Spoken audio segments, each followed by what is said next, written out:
Smash Brothers Ultimate. I mean, that roster is looking pretty ultimate. Thanks to the DLC that we got 10 characters so far. Yes, I'm counting Piranha Plant because that is my boy, that is my son. That's my son. We have 2 more characters left for Fire's Pass 2, but when we have all the DLC characters, we have 10. And I think it's a good time as any to let you know what hyped me the most as a character review and what characters I end up liking a lot when it comes to them actually being in the game. And I've got a top 10 list about all those grand characters because despite what you may think, I actually don't have a problem with any of them. None of them. Not even Byleth. No. I actually like Fire Emblem Three Houses. So now what we're going to do is we're going to go down the list of the 10 characters so far that has been DLC in Super Smash Bros. Ultimate. I'm going to let you know what is the top 10 going from 10 all the way to 1. And this is the unanimous, undisputed list. I am not looking for any type of criticism or changes. It's over. You lose. Fight me in Smash and we'll see who loses. What's up guys, it's HMK once again with another Smash video. Let's see who are my top 10 characters of DLC. I really hope I have a wheel animation going here because this will look really stupid. Let's start off with number 10, shall we? At number 10, we have Min Min from ARMS. Now, case in point, all of these characters, especially number 10, Min Min, I've got nothing against any of these characters. I actually like all their inclusions. It's just that some mean more to me than others, and Min Min, unfortunately, is the bottom of the list. ARMS was fun, and Min Min is alright as a character when it comes to Super Smash Bros. Ultimate and how her playstyle is, but for me, she didn't really leave that much of an impression, and sure, she made a lot of waves as the Ramen Queen, Min Min for the women, am I right? But afterwards, I felt that out of everyone right now, she had the least lasting impression, and she has just been dust to the wind. Like that ramen dust that you put in the ramen bowls, like the ones that you buy for like 29 cents. Or anything like that. It's kind of like that. Sure, I would have loved it if ARMS did go out to be a better game. Not in terms of how the game played, but in terms of how it performed and everyone playing it. No one plays ARMS. It was a surprise to me that Min Min was coming to Smash, or an ARMS character was coming to Smash. I'm like, dang, you really trying to bring this franchise back? Life support, anything? Are we gonna get ARMS 2? Are we gonna get ARMS legs? Are we gonna get legs, feet, fist? You gonna bump it there for your boy? Bump it there. Anyways, Min Min gets number 10. She just, she's cool, but not that cool. All right, here we go into the spicy stuff, and before you guys, get all mad in the comments and, say that he didn't deserve his spot, number 9 is Steve from Minecraft Steve. And I've always said everywhere, time and time again, up until his reveal, that a character like Steve, it was gonna be, sooner or later type stuff. Minecraft is the highest selling video game of all time. So I really don't understand why people are getting mad at Steve being in Smash. It's like, oh, grr, game for kids. It doesn't matter. I used to play Minecraft, and I thought it was really fun. I don't play anymore because I am a dumbass who didn't know you can swim out of lava, where I lost all my diamonds. And how can you swim out of lava? No. I thought Steve was a really cool inclusion in Super Smash Bros. But ever since that Minecraft story, I literally just told you, Minecraft has never been on the docket for me to play. Maybe I'll get back into it. Maybe. I don't know. I swore off the game after that one occurrence. And let's not dodge around the fact that Steve is hell to go against online or anyone else that knows how to use him. Steve is one of those characters that doesn't belong in Smash in terms of how they play and how they fight. I'm not saying that. I literally just said Steve deserves to be in Smash, right? But the way Steve fights is just, no. But at the end of the day, I would rather fight Steve than a Nest player. At number 8, oh boy, we have our Fire Emblem character of the game. Because like in every Smash game, ever since Melee, they kept introducing more new Fire Emblem characters. Anyways, but Fire Emblem Three Houses. Now, like I said before, when it came to the announcement, especially since it was the last character of Fire's Past 1, I felt that, you know, ending off the past with a character that I knew, that I absolutely knew that everyone on the internet was going to be like, why? Why Byleth? I was asking that question only in the sense of, this is how you're going to end your past, really? I didn't hate Byleth. I loved playing Fire Emblem Three Houses. And Byleth's own moveset, when you actually play as them in the game, is pretty sweet. Especially when I'm ready for the jelly by busting out that axe. It's just so satisfying when you get that B down. And it's really satisfying when you get B down. You're taking B down to Pound Town. Oh yeah. And overall, Byleth is a pretty cool character that separates themselves apart from the rest of the Fire Emblem cast, which I feel that a lot of people refuse to give them a try just because they're a Fire Emblem character. But I didn't hate the inclusion of Byleth at all, and, you know, considering that we have so many other gargantuan additions on this list, Byleth would have been higher. But in my opinion, everyone who is after this character is just the juice. So in this aspect, Byleth gets number 8. And here we go with number 7. Lucky number 7, who is Hero from Dragon Quest.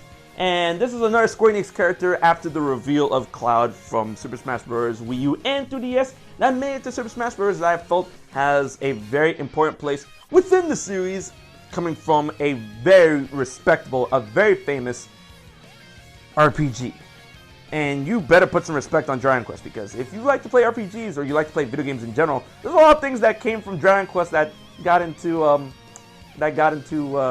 other games or whatnot. And I thought that was really cool that Sakurai put not 1, not 2, not 3, but 4 heroes as hero from Dragon Quest games into Super Smash Bros. Each with different voice lines and everything. I thought that was a very classy move. Personally, I don't click or connect with Hero's playstyle when playing as Hero or playing against them. It's just that when I see a hero, I'm not scared. Sure, he can throw out thwack and whack and hatchet, but honestly, if you get hit by that, that's kind of your own fault, right? So the critical hits definitely kind of hurt, but I'm not scared of a character like this. And then me playing as this character, I'm just like, it's alright. You know, why would I give up my boy, my main Link, Sword and Shield fighter, for Hero, Sword and Shield fighter? Oh, because he has magic. Bro, I am playing Smash. I'm not here trying to run numbers to know how much MP I got when I eventually kill myself or kamikaze. Let's continue.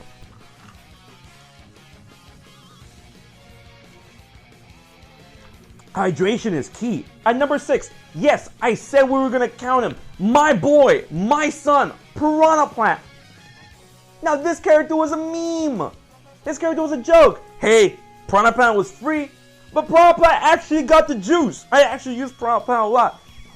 Hilarious little rambunctious plant that goes on spewing poison and fire and spiked balls at my enemies. And I'm pretty sure if you want to fight against me live on Twitch, like I usually stream Smash, I can body you with Piranha Plant. He didn't really get a cool trailer, he was just there, and he didn't get a spirit board or any spirits except his own. And, you know, he's another Mario character. Oh man, Mario characters. So tell me about how many Mario characters are in Smash. My lord. But Piranha Plant, I love Piranha Plant. He's my son. That's my boy. And if you play Piranha Plant, yeah, welcome to the club. Piranha Plant is awesome. Oh, top 5. At number 5 is Mr. Terry Bogard from Fatal Fury and King of Fighters and very respectable, you know, fighting games such as SNK versus Capcom and other stuff. Oh, that good jazz. You know, you should honestly put some respect on Terry's name, because I've seen so many people that are not from Latin communities or Asian communities call him Ken with a hat. And let me tell you a little story about it. Alright? If it wasn't for this character and this character's franchise, Smash wouldn't exist. The only reason why Smash came out is because Sakurai bopped this couple to absolute oblivion in Fatal Fury, and he felt bad about it. So he just wanted to make a video game that everyone can play, and everyone can be good at. Oh man. Terry's really fun to play, especially when you get that go function in and you want to go in with the Buster Wolf and the Power Geyser.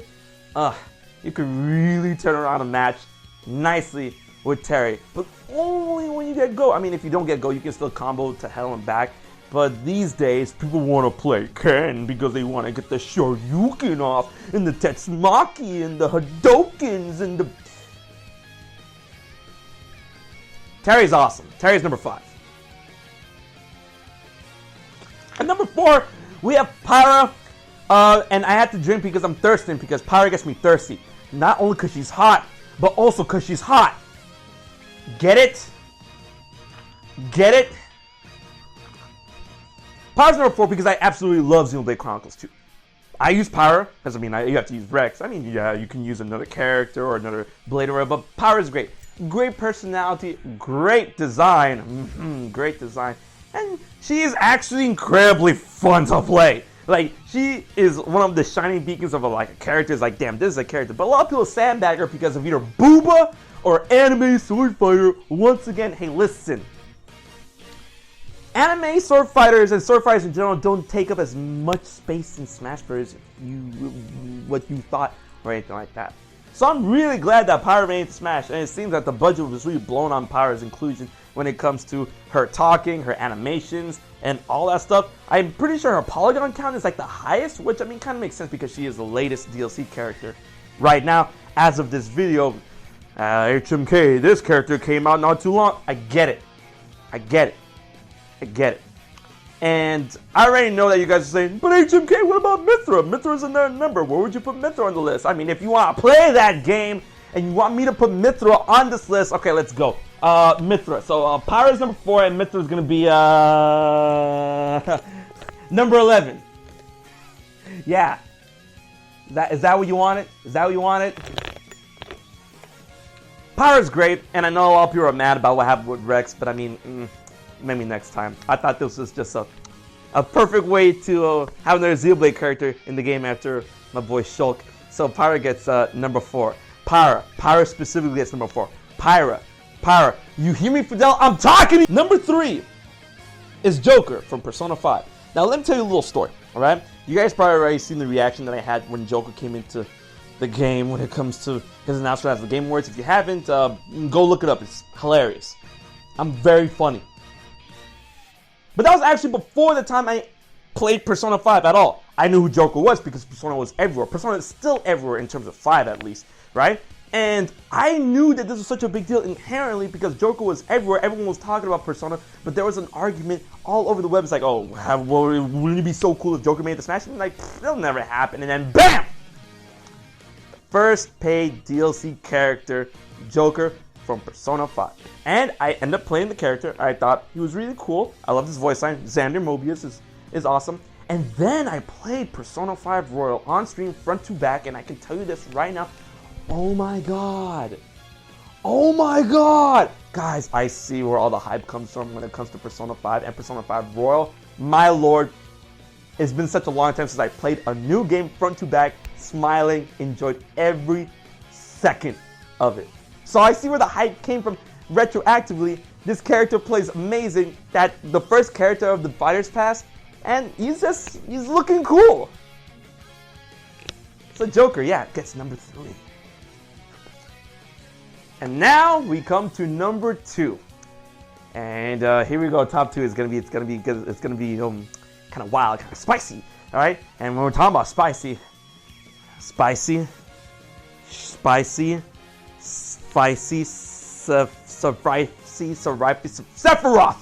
Sephiroth is number 2 from Final Fantasy VII. Now, before and even on the day of his reveal, I kept on saying that, listen, I would love Sephiroth. I would love Sephiroth to get into Smash.